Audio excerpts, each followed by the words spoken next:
Vietnam is a land of extremes, both mysterious and magical. It's a restless place whose people have been shaped by centuries of struggle and warfare. European explorers discovered the region in the 1600s. They came first to spread Christianity, then to trade, then to plunder, and finally to conquer. By the end of the 19th century, the three regions of Vietnam, Cochin China, Tonkin, and Annam, were joined with Cambodia and Laos to form French Indochina. The native peasants became slave labor as Vietnam's rice, rubber, and other resources fueled the expanding French Empire. But even under the iron fist of French rule, the Vietnamese remained defiantly independent. We have had enormous difficulties in enforcing our authority. Rebel bands disturb the country everywhere, destroying everything, then disappear into nowhere. The French eventually tamed the resistance, but according to one account from the period, it was only through acts of incredible brutality. While some Vietnamese continued to resist subjugation, many embraced the trappings of Western culture and held positions within the French administration. Others grew restless for an end to foreign occupation and fled the country. Among them, the future leader of communist Vietnam, Ho Chi Minh, philosopher, poet, nationalist, revolutionary. Ho arrived in Paris around 1919 and became a leading voice among 100,000 Vietnamese expatriates. Inspired by American President Woodrow Wilson's pledge of self-determination for all nations, Ho Chi Minh brought his dreams of autonomy to the Versailles Peace Conference in 1919, only to learn that Wilson's New World Order did not apply to Asia. Ho then turned to socialism before embracing communism. He established the Communist Party of Vietnam and traveled to Moscow, where he encountered Stalin and Trotsky, whose Bolshevik revolution had toppled the Russian monarchy. It was here, in the newly forged Soviet Union, that Ho Chi Minh glimpsed the power and influence that could liberate Vietnam.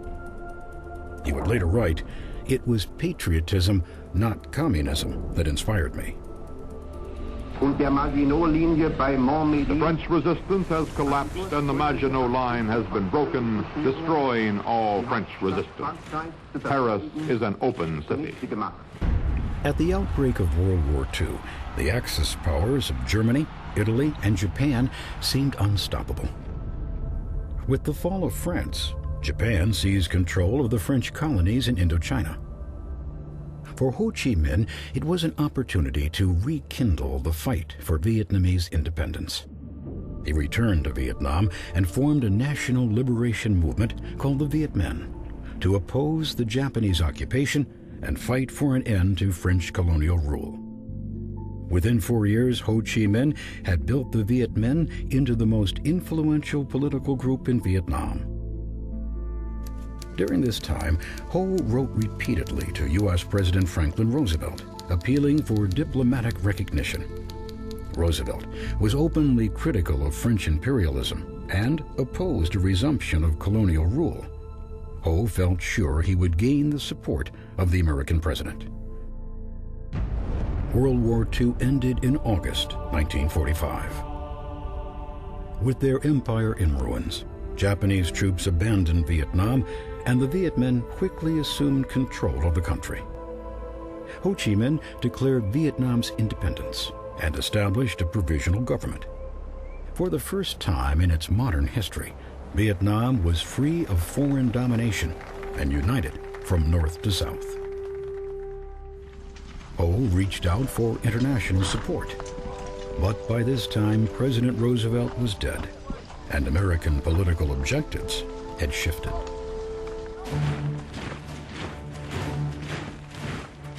The Soviets were enslaving the countries of Eastern and Central Europe and containing the further spread of communism became the post-war obsession of the United States and its allies. While patriotism may have inspired Ho Chi Minh, in the eyes of America, he was just another communist, caught on the wrong side of the emerging Cold War. Vietnam's newly proclaimed independence was fleeting. France immediately reasserted its authority in the south of Vietnam and moved to reconquer the rest of the country. The 8-year conflict that followed is known as the First Indochina War. It began as a colonial war between the French Union and Ho Chi Minh's Vietnam guerrillas to determine who would rule Vietnam. But it soon turned into a Cold War crisis. The United States began to send money and arms to support the French, while Communist China and the Soviet Union sent arms to the Viet Minh. By 1953, the fighting had consumed nearly 400,000 French and Vietnamese lives, and France was searching desperately for a way out.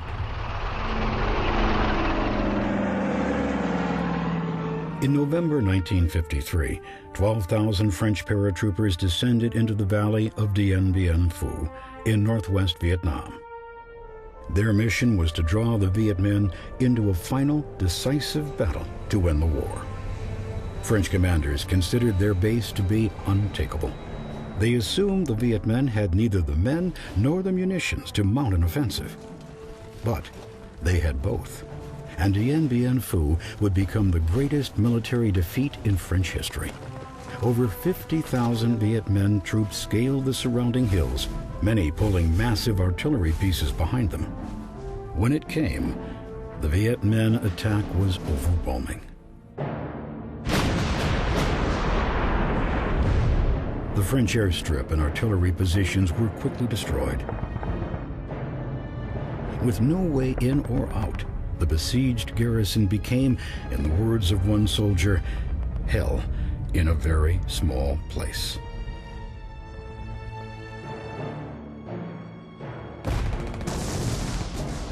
Two months later, the French defense collapsed and the 10,000 remaining soldiers surrendered.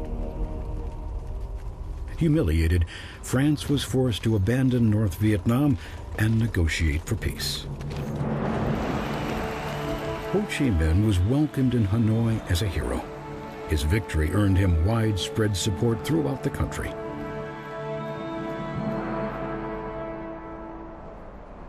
In Geneva, Switzerland, world leaders gathered to discuss the problems of Indochina and work towards a peaceful settlement for Vietnam.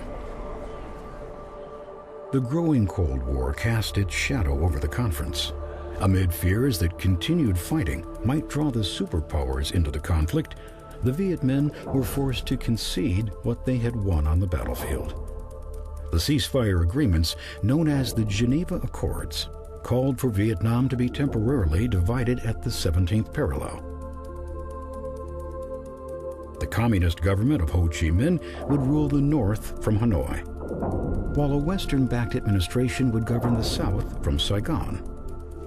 National elections would be held in 2 years to reunite the country and allow the Vietnamese people to choose their own government. The Geneva Accords marked an end to the First Indochina War, but did nothing to solve the underlying problems in Vietnam. The country remained divided, and a new war would soon begin, even more horrible than the first.